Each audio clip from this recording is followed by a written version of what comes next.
ایک ذکر ہے جو کہ شب 23 رمضان کو بڑے بڑے علماء نے اس کو ذکر کیا، آیت اللہ حسن زادہ عاملی. یعنی شب 23 رمضان کے اعمال میں خاص طور پر ایک ذکر ہے کہ جس کو اگر ایک مخصوص تعداد میں جو بھی آگے چل کر ذکر ہونے والی ہے، اور بہت مختصر سا ذکر ہے، ایک آدھی لائن کا ذکر ہے بس، اور اس میں پروردگار عالم کے کچھ نام ہیں. تو فرماتے ہیں آیت اللہ حسن زادہ عاملی، ان کی کتاب 1001 نکتہ، 1001 نکتہ. اچھا، ایک ان کی کتاب کا نام ہے 1001 کلمہ، یہ نہیں ہے بلکہ 1001 نکتے کی بات ہو رہی ہے.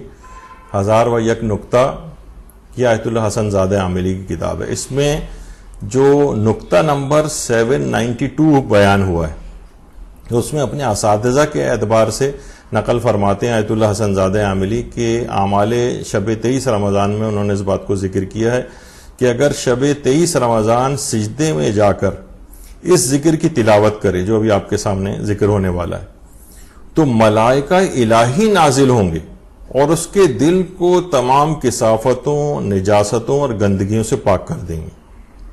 اور آگے انہوں نے لکھا ہے کہ مجرب جدن، یعنی یہ بہت ہی تجربہ شدہ یہ والا عمل ہے، بہت زیادہ تجربہ شدہ ہے کہ اس ذکر کو شب 23 رمضان میں اس ذکر کو ایک مخصوص تعداد کے اندر پڑھا جائے.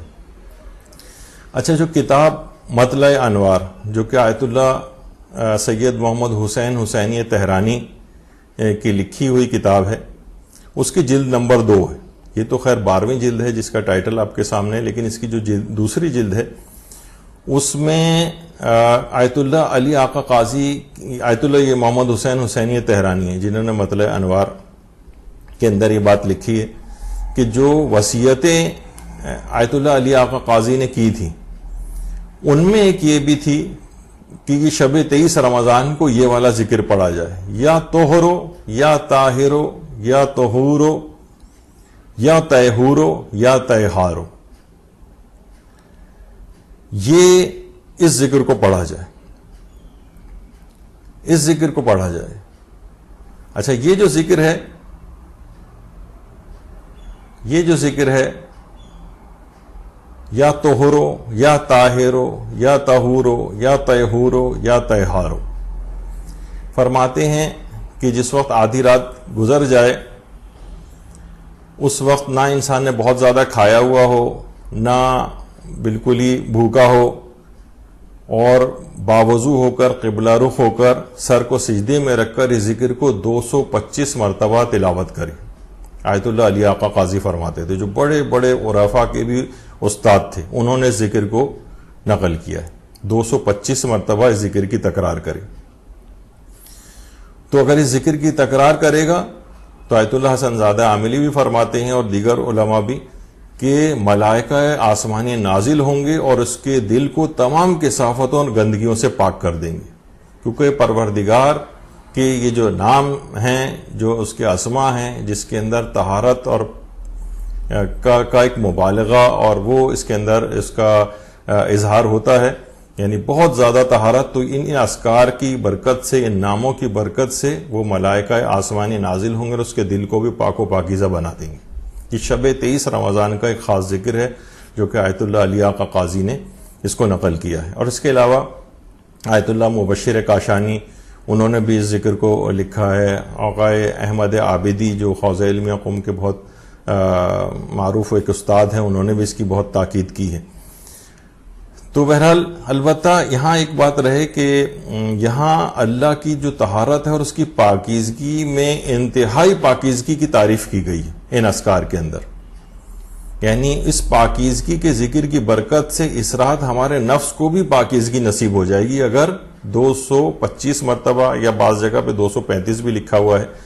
تو بہرحال اگر اس ذکر کو اس انداز سے پڑھا جائے. البتہ یہاں پر ایک بات ذکر کر دی جائے کہ آیت اللہ ناصر مکارم شیرازی کے سامنے بھی ایک دفعہ اس کا ذکر ہوا تھا، تو انہوں نے فرمایا کہ طہور اور طہار کے متعلق کہا ہے انہوں نے کہ یہ میں نے عربی لغتیں وغیرہ دیکھی، مجھے اس میں کہیں نظر نہیں آیا یہ حروف جو ہے، یہ جو نام ہیں یہ محمل ہیں، اور اس پر ایک اعتراض انہوں نے کیا. تو بہت سے لوگ اس طرح سے بھی پیش کرتے ہیں. اور بہرحال کہ دیکھیے بہت بڑے بڑے علماء جنہوں نے عرفان اسلامی کے اندر جن کو ایک ملکہ حاصل ہے, انہوں نے ان اذکار کو ذکر کیا ہے. اور بہرحال عرفان کاذب بھی بہرحال ایک چیز ہے. صوفیہ کا جو عرفان ہے وہ عرفان کاذب کہلاتا ہے, لیکن ہمارے جو عرفاء ہیں جو عرفان اسلامی ہے اس کے اندر یہ سب چیزیں ہیں. اور اس ذکر کے اندر کوئی خلاف اسلام بات بھی نہیں کہ ہم کہیں کہ نہیں یہ اس کو نہیں پڑھنا چاہیے کیونکہ اس کے اندر کوئی خلاف اسلام بات چیز نظر آ رہی ہے. جبکہ اتنے بڑے بڑے علماء آیت اللہ حسن زادہ عاملی, آیت اللہ علی آقا قاضی وغیرہ جو ہے اس ذکر کی کافی زیادہ تاکید کرتے ہیں. یعنی جو ان ذکر اذکار کی فیلڈ کے جو ماہرین ہیں وہ اس کی بہت زیادہ تاکید کرتے ہیں. اور پھر علماء نے یہ جو بہرحال یہ بات کہی ہے, علمی اعتراض جو ایک ہوتا ہے بہرحال, تو اس کے علمی جوابات بھی علماء کی طرف سے دیے گئے ہیں کہ یہ بھی محمل کوئی لفظ نہیں ہے بلکہ طہارت میں مبالغہ اور کثرت کے لیے استعمال ہوا ہے. طہور بروزن فعول اوزان مبالغہ میں سے. تو بہرحال آیت اللہ سید محمد حسین حسینی تہرانی انہوں نے جو آیت اللہ مہدی بحرالعلوم سے جو منسوب رسالہ ہے سیر و سلوک, اس کی جو ایک دعا ہے اس کی ایک فٹ نوٹ میں انہوں نے لکھا ہے کہ جیسے اس میں تہار اور تہور کا لفظ آیا ہے تو انہوں نے کہا ہے کہ اسی طرح سے ایک چیز ہے دہار اور دہور. تو دہار اور دہور یہ جو ہے یہ مبالغہ ہے, مبالغہ ہے. یعنی دہار اور دہور یہ بھی آیا ہے اس کے اندر, یعنی مختلف اذکار جو بیان ہوتے ہیں تو یہ مبالغہ دہر ہے. اور دہر سے مراد جو ہے وہ اللہ ہے. روایت میں بھی ذکر اس بات کا آیا ہے کہ لا تسبوا الدہر فإن الدہر هو اللہ. تو یعنی دہر کو, زمانے کو برا نہ کہو کیونکہ بہرحال جو وہ اللہ ہے. تو یہ بھی دہر کا لفظ دہار اور دہور اسی طریقے سے یہاں پر تہار اور تہور ہے, یعنی مبالغہ در طہارت ہے. تو بہرحال یہ ظاہر ہے کہ ایک الگ روحانیت کی ایک فیلڈ ہے, اور جو اس لحاظ سے جو اذکار ہیں یہ انہی بڑے روحانی علماء نے جو ہیں وہ بتائے ہیں. دیکھیے شیخ جعفر آل کاشف الغطا کہ کتنے بڑے اور عظیم فقیہ تھے, لیکن سید مہدی بحرالعلوم جو اسی طرح کی روحانیت کے بہت زیادہ ماہر تھے, تو ان کے جوتوں کی گرد کو اپنے عمامے کے تحت الحنک سے صاف کرتے تھے. یعنی شیخ جعفر آل کاشف الغطا جیسا فقیہ وہ سید مہدی بحرالعلوم کے جوتے کی جو گرد ہے اپنے عمامے کے تحت الحنک سے صاف کرتے تھے. تو بہرحال یعنی یہ مقامات ہیں علماء کے. اچھا, آیت اللہ بہجت خود اپنی دعاؤں اور اذکار میں یہ جو تھا لفظ دہار اور دہور, اس سے بھی استفادہ انہوں نے کافی کیا, اتنا وقت نہیں کہ اس کو ذکر کریں. اسی طریقے سے آیت اللہ وحید خراسانی نے جو اپنے اشعار امام علی علیہ السلام, حضرت امیر المومنین علیہ السلام کی شان میں جو انہوں نے اشعار کہے ہیں, اس میں بھی دہار اور دہور کے جو لفظ ہے اس سے انہوں نے کافی استفادہ کیا ہے آیت اللہ وحید خراسانی نے. لہٰذا اس بات میں کوئی مذائقے کی بات نہیں ہے, اور طہارت باطن کے لیے ان اذکار کو اس رات شب 23 رمضان کے خاص اذکار میں سے یہ چیز ان بڑے عرفانی علماء نے اس بات کو نقل کیا, جس میں آیت اللہ علی آقا قاضی ہیں, اور اس کے علاوہ آیت اللہ حسن زادہ عاملی ہیں, اس کے علاوہ آقا احمد عابدی ہیں جو کہ حوزہ علمیہ قم کے بڑے اساتذہ میں ان کا شمار ہوتا ہے, اور یہ خود آیت اللہ بہجت کے شاگرد رہ چکے ہیں. آیت اللہ شیخ جواد تبریزی کی خاص برجستہ شاگردوں میں ان کا شمار ہوتا ہے. آیت اللہ انصاری شیرازی کی شاگردوں میں ان کا شمار ہوتا ہے. آیت اللہ حسن زادہ عاملی کے خاص شاگردوں میں ان کا شمار ہوتا ہے. تو یہ ان کی بھی بات بہت زیادہ یہ تاکید کرتے ہیں آقا احمد عابدی.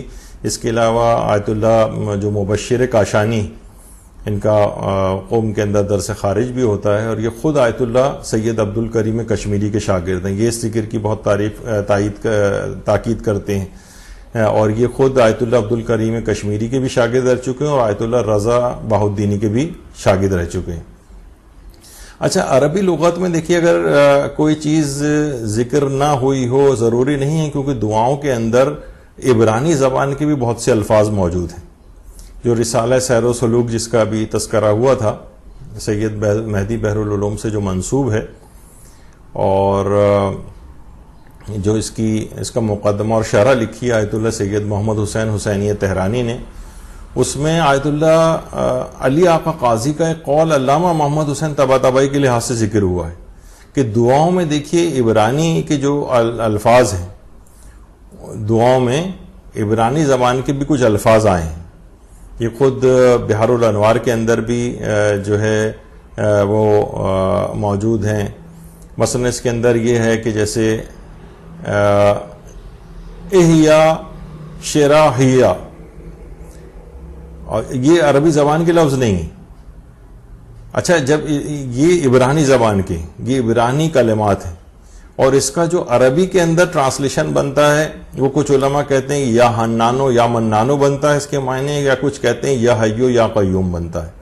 یعنی روایات کے اندر جو مختلف دعائیں آئی ہیں ان میں عبرانی کے الفاظ بھی آئے ہیں. اور بہرحال تو یہ جو ہے دعا کہ اس کے اندر جب انسان سجدے کی حالت میں جا کر اس کو پڑھتا ہے 225 دفعہ یا 235 دفعہ، اس دعا کو اگر پڑھے گا تو ملائکہ آسمانی نازل ہوں گے اور اس کو طہارت باطنی، یعنی اس کے اندر پاکیزگی نفس جو ہے وہ اس کو عطا فرمائیں گے. اور یہ جو ابھی آپ نے سنا تھا کہ احیا شراحیہ، یہ آصف ابن، یہ روایت میں چیز ملتی کہ آصف ابن برقیہ نے جو تخت بلقیس جو لے کر آئے تھے اور ان کے پاس اسم اعظم کا جو علم تھا، اس میں یہ والے کلمات بھی شامل تھے. تو بہرحال اس ذکر کو 235 دفعہ یا 225 دفعہ پڑھنا یہ طہارت قلبی کے لیے بہت مفید ہے، اور ملائکہ آسمانی نازل ہوں گے اور اس کے دل کو تقوی و پرہیزگاری کے ساتھ جو ہے وہ آراستہ کریں گے. تو یہ ایک ذکر ہے، اس کو اس طور پر پڑھنے میں کوئی قباحت نہیں ہے، پڑھا جا سکتا ہے، جبکہ اتنے علماء کی اس سلسلے میں تاکید بھی آئی ہے. تو اس رات کا آغاز اس انداز سے ہوگا. اچھا، پھر دیکھیے اس رات کا جو سب سے بڑا عمل ہے وہ کون سا ہے؟ اس رات کا سب سے بڑا عمل، اس رات کا دیکھیے سب سے بڑا عمل وہ ہے جو کہ آیت اللہ شبیری زنجانی نے بھی اپنے دروس کے اندر ذکر کیا ہے کہ دیکھیے شب قدر ماہ رمضان کی افضل ترین رات ہے، اور اس رات میں مذاکرہ علمی یہ بہت زیادہ سفارش شدہ ہے. مذاکرہ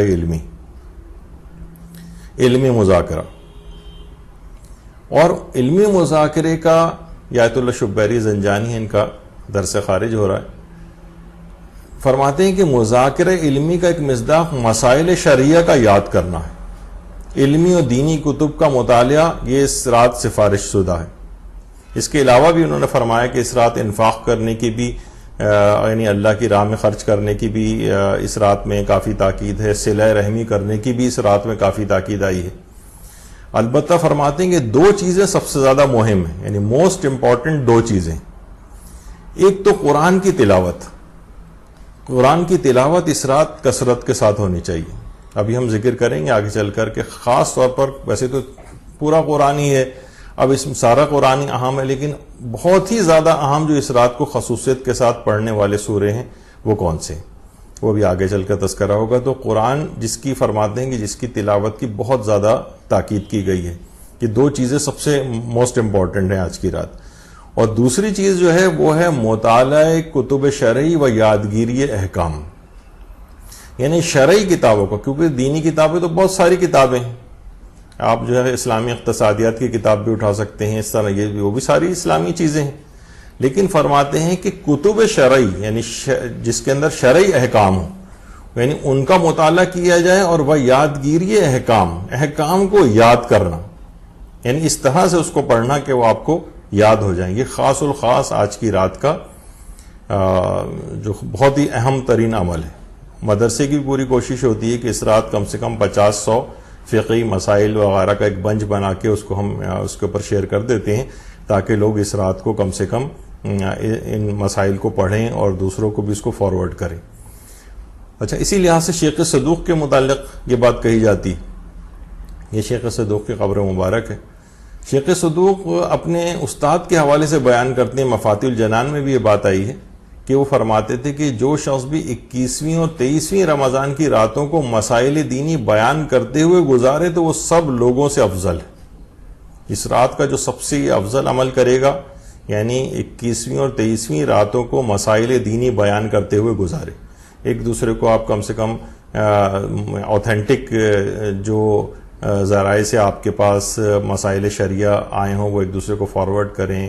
کسی جگہ ایک گھر میں ہی بیٹھ کر کچھ لوگوں کو کچھ مسائل دینی توضیح المسائل سے پڑھ کر یا ان پوسٹ وغیرہ کے ذریعے پڑھ کر لوگوں کو اگر بتائیں، تھوڑا سا وقت اس کے اندر لگائیں، کم سے کم 1 گھنٹہ اس کے اندر اگر لگائیں تو یہ سب سے افضل ترین ہے. اور یہ تمام لوگوں میں شیخ صدوق اپنے اساتذہ کے حوالے سے بیان فرماتے ہیں کہ یہ تمام لوگوں میں سب سے زیادہ افضل ہو جائے گا. یعنی خود بھی دینی مسائل سیکھ رہا ہے اور دوسروں کو بھی یہ مسائل سکھا رہا ہے. تو بہرحال دیکھیے کہ یہ جو توضیح المسائل وغیرہ پڑھنا ہے عام طور پر لوگوں کو بہت خشک اور اس طرح کی چیز لگتی ہے. بہرحال اس کے اندر بھی ایک پیغام ہے، یعنی اتنے اہم چیز ہے ان احکامات شریعت کے. اتنی اہم ترین رات کو دیکھیے پورا سال پڑا ہے. آج کی رات تو کہا جانا چاہیے تھا بھائی مسائل وسائل اور یہ علم حاصل کرنے کے لیے تو پورا سال پڑا ہے، تو فقط یہ آج کی رات تو دعاؤں میں، صرف مناجات میں، صرف نمازوں میں لگانی چاہیے تھی.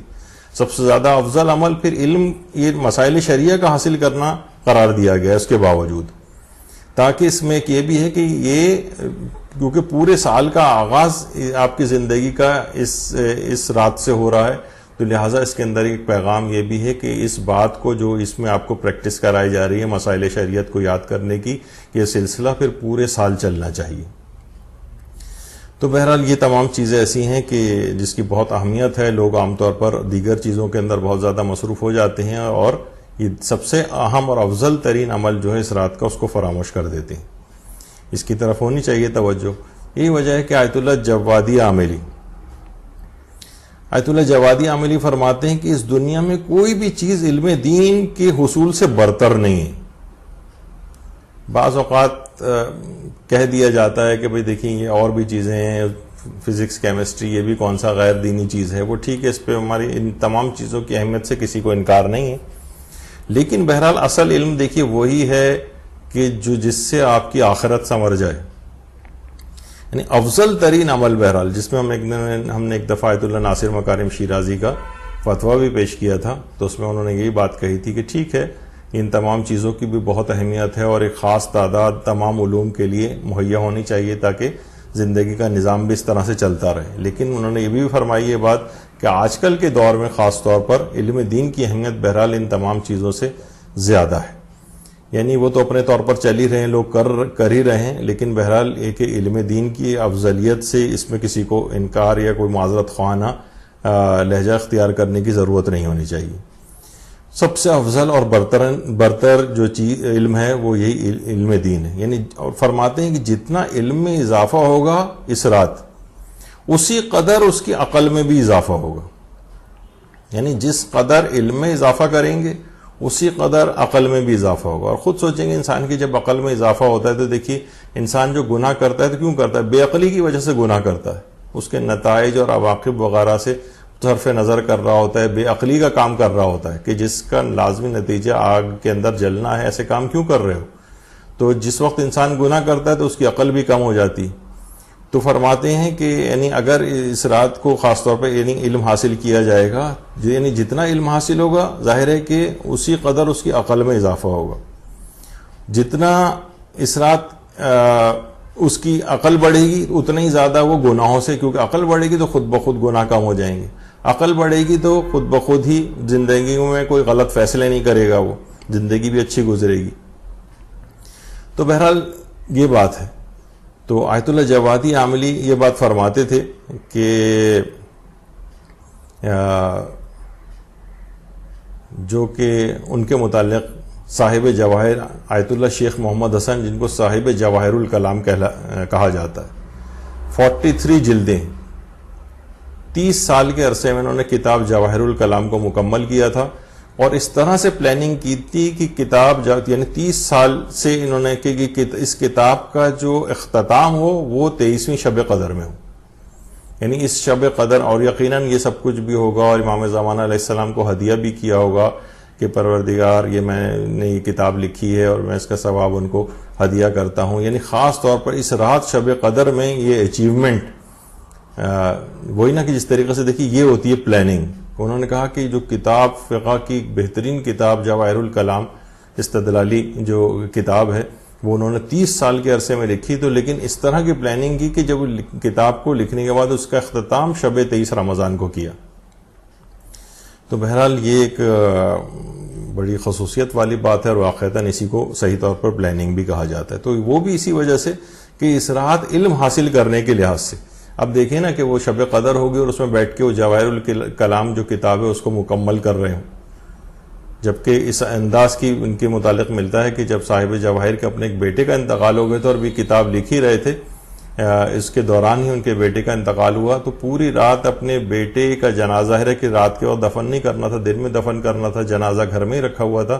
صاحب جواہر نے پوری رات اکیلے اپنے بیٹے کے ساتھ بیٹے کا جنازہ رکھا ہوا ہے اور کتاب جواہر الکلام کو لکھنے میں مصروف ہو گئے اور یہاں تک کہ صبح ہو گئی. تو بہت سی چیزیں بڑی ظاہر ہے کہ جو بڑے افراد ہوتے ہیں دیکھیے ان کی پھر باتیں بھی بڑی ہوتی ہیں. ہم تو ظاہر ہے کہ کہیں گے کہ عام شخص کے اعتبار سے کہ بھئی یہ کوئی سنکی ٹائپ کا شخص ہے کیا ہے، لیکن جو جن کے بڑے مقامات ہوتے ہیں ان سے پھر بڑے اسی طرح کے کام ان کے ہمیں نظر بھی آتے ہیں. اسی طرح سے آیت اللہ مرشی نجفی کو دیکھیں. آیت اللہ مرشی نجفی جب چھوٹے تھے اور انہوں نے نیا نیا بولنا سیکھا تھا، یہ جو سب سے چھوٹے ہیں یہ آیت اللہ مرشی نجفی کے بچپن کی ایک تصویر ہے. تو کہ جب انہوں نے بولنا سیکھا تھا تو ان کو جو سب سے پہلا جو جملہ سکھایا گیا تھا وہ قرآن کی ایک آیت تھی جو کہ سورہ سبا کی آیت تھی، وَهُوَ الْفَتَّاحُ الْعَلِيمُ، وہ خوب فیصلہ کرنے والا اور خوب جاننے والا ہے، علیم جاننے والا یعنی علم کے اعتبار سے. اور بہرحال اس قسم کا ہے کہ مسجدوں کے نام بھی اس کے اوپر فتاح العلیم کے نام سے مساجد کے نام بھی ہیں. یعنی ان کو سب سے پہلا جملہ ہی یہ یاد کروایا گیا کہ وہی پروردگار ہے جو سب سے بہترین فیصلہ کرنے والا اور سب سے زیادہ علم رکھنے والا ہے. یہ جب پہلا جملہ ہی یہ یاد کرایا تو اس قدر یعنی پاکیزہ تربیت کا اہتمام کیا گیا تھا آیت اللہ مرشی نجفی کے لیے کہ اپنی جو ان کی والدہ گرامی تھیں یعنی اپنی ماہانہ عادت کے دنوں میں بھی انہوں نے ایک سیدانیہ علویہ کو اجرت کے طور پہ رکھا ہوا تھا تاکہ ان کے لیے پاکیزہ حالت میں غذا کا انتظام ہو آیت اللہ مرشی نجفی کے لیے. اور ان کے والد نے حرم امیر المومنین میں علیہ الصلوۃ والسلام میں یہ لباس اہل علم کا جو لباس ہے، علماء کا لباس ہے، یہ حرم امیر المومنین میں آیت اللہ مرشی نجفی کو پہنایا تھا. اور علمی لحاظ سے جو ان کی دادی تھی شمس اشرف بیگم، انہوں نے بھی آیت اللہ مرشی نجفی کو قرآن اور عربی ادبیات کی جو کتاب مغنی اللبیب ہے اس کی تعلیم کی تھی. مغنی اللبیب وہ عربی ادبیات کی کتاب ہے کہ جو اس کے مؤلف نے مکہ مکرمہ میں اپنے آخری زندگی کا ایام میں لکھی تھی، اور پوری کتاب اسی نیت سے کہ میں اس شہر مکہ کے اندر اس کتاب کو لکھوں گا. بہرحال ایک عربی ادبیات کی نحو کی کتاب ہے وہ. یہ ان کی دادی نے ان کو پڑھائی تھی، یعنی پوری خاندان آپ دیکھیے. اور اس قدر زہد تقوی ان کے اندر پھر پیدا ہو گیا تھا آیت اللہ مرشی نجفی میں، جیسے کہ اس سے پہلے بھی کئی دفعہ ذکر ہوا کہ ساری زندگی حج نہیں کیا تھا، اور کیونکہ پیسے ہی ذاتی طور پر جمع نہیں ہوئے تھے ان کے پاس کہ حج کے برابر ہو جائیں. بہت سے تاجروں نے پیسے دینے کی کوشش، بہت سے بزنس مین ان کے پاس آتے تھے کہ ہم اپنے پیسے سے آپ کو حج کرواتے ہیں، تو یہ انکار کر دیتے تھے ہمیشہ. ایک شخص نے ایک دفعہ آیا تھا اور اعتراض آ کر کیا تھا کہ آپ کے پاس تو اتنے شرعی اموال آتے ہیں، کیسے ممکن ہے کہ آپ پر حج واجب نہ ہو جبکہ آپ خود تقسیم کرتے تھے ان کو. تو فرمایا کہ یہ میرے اموال نہیں ہیں، یہ مستحقین کے ہیں. جب بھی کبھی زندگی میں ایسا موقع آیا کہ میرے پاس اپنا مال ہوا اور میرے پاس میری اپنی محنت کی کمائی ہوئی تو میں اس سے حج کر لوں گا.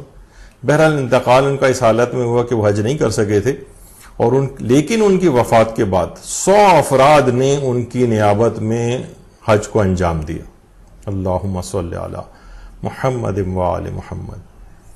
یعنی بہرحال یہ کہ آیت اللہ مرشی نجفی اپنی اولاد کی بھی اسی طرح سے تربیت فرماتے تھے. روز سونے سے پہلے اپنی زندگی کے سبق آموز واقعات سناتے تھے, اکابرین علماء کے واقعات سناتے تھے, احادیث معصومین اور احکامات دین اسی وقت سونے سے پہلے اپنے بچوں کو یاد کرواتے تھے. تو بہرحال اس رات کو بھی والدین کے لیے یہ پیغام ہے کہ اس رات کو خاص طور پر اپنے گھر والوں کو احکامات دین سکھانے کے لیے کچھ نہ کچھ انتظام اس رات میں کیا جائے.